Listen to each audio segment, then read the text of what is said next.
Here today with not Ringstaff, but was quite a player over here in Livingston County. What year did you graduate? 1959. 1959. Was that the year that you played in the state tournament? Right. There was quite a show up there, and I think you had a great game. Tell us something about that game up there. Well, I remember that game pretty well. We played Olive Hill. I don't know if they had one or two in the state at that time. And we were leading them 1 point at the end of every quarter, except the last one, which we got beat 10 points, I think, in that game. Is that right? Now, was that the game that you had a big night in scoring? Yes, I think I scored 46 points in that game. I knew you'd pile up a bunch of them in there at that time. And I can't remember any of your teammates. Who were some of your teammates at that time? Well, we had Lee Jones, who eventually became superintendent here in Livingston County. No Lee. At one guard, and Pat Allen Cooper, and Edward Reamer, C.C. Brazier, and myself was the five. And then we had substitutes like Freddie Moran. He's one of the reasons that we wound up in the state tournament. Because in the semifinals of the region, he stole the ball about 4 or 5 times and gave it to me, and I was fortunate enough to score.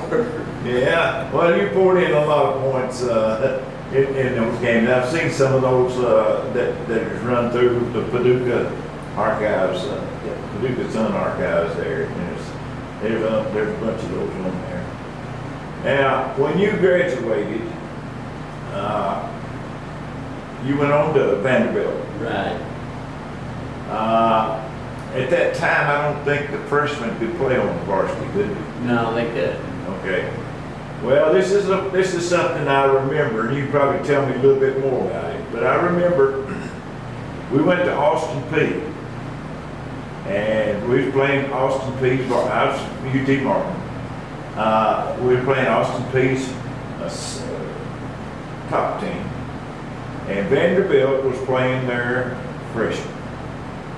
Y'all must have had a bad game that night because you played before we did. We played our game, and we came out the dressing room and looked at the gym, and Vanderbilt freshmen are running about laps in the gym up there. You remember that night?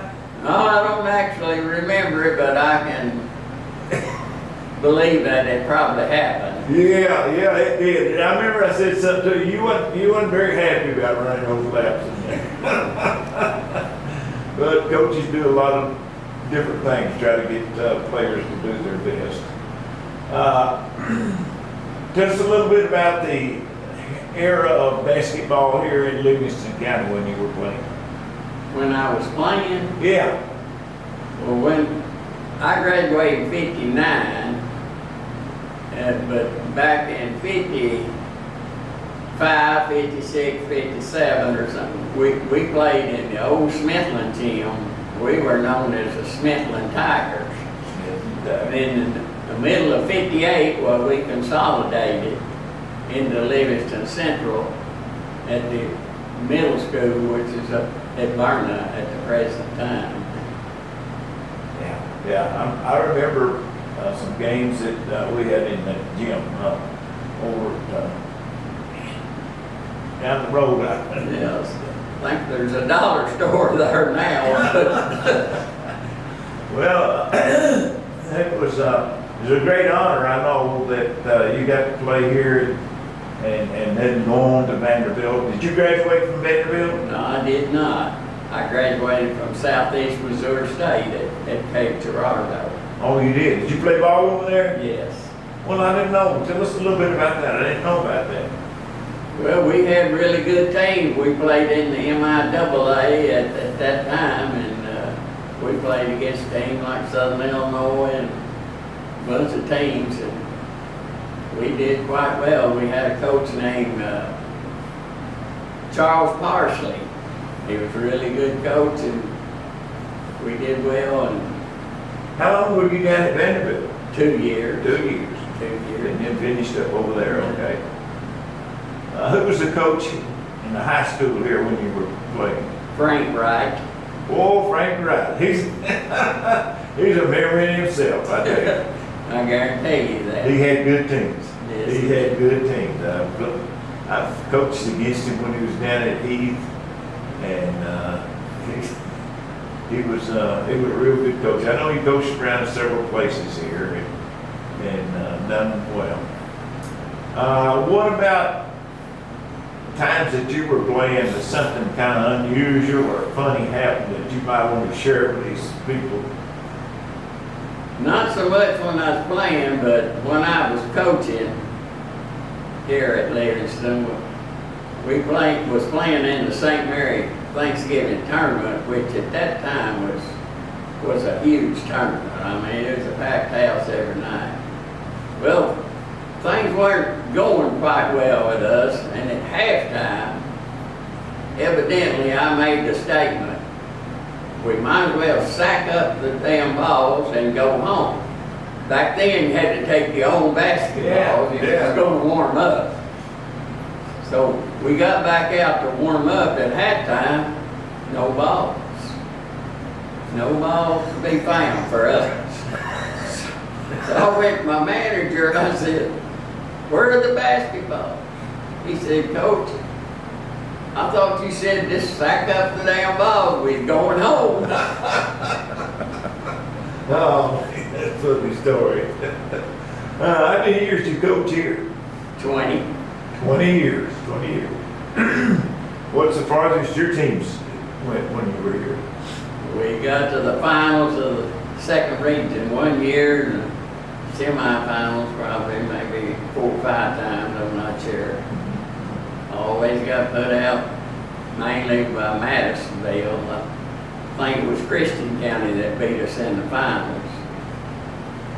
We just never could get over the hump. Yeah. Well, you still look like you're kind of your playing weight. Maybe my playing weight, but I sure couldn't play.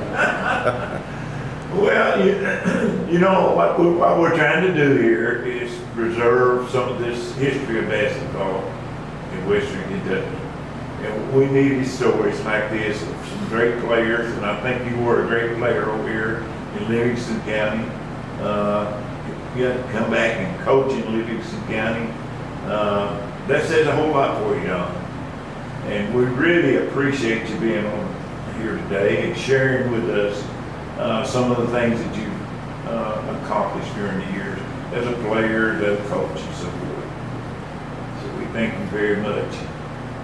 Well, I kind of feel like you learn from history myself, and learn from your mistakes or your good times. So it'll be good for people to be able to go and view this or read about it. And basketball has really changed a lot in the last few years. What do you think about it?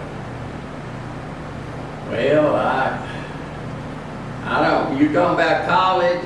Yeah, college, pros, or high school. I don't do much of the pros unless it's playoff time. But the college game, I know the players needed some money, but I just can't see the NIL money being very beneficial in the long run for the college game. You know, I think the same way. And we're not the only ones. The coaches, they don't like that. I've talked to coaches. They said, you either got to do it or get out, but they don't really like the way it's shaped up. And it's now even in the high schools now. There's some high school players making pretty good meal money, and I just don't like that. I'm like you. I think when I was playing, I don't know what you did. I think when I was playing, I got $40 a month called laundry money or something like that. And you know, I appreciated that. That was pretty big, but everybody got the same amount. So well, again, we'll let you let you get back to it. I know you have a wife that needs you back there, and we'll let you get back to that. But Don, we really appreciate you coming over today and sharing this with us, and then just kind of talking it up in the area. There'll be a lot of people to start watching this. Well, you did well if you got $40, and Vanderbilt only got $15 for lumber. Well, I guess they cut it back. Okay, Don, it's good. We thank you for being here, buddy. Well, thank you for coming. All right.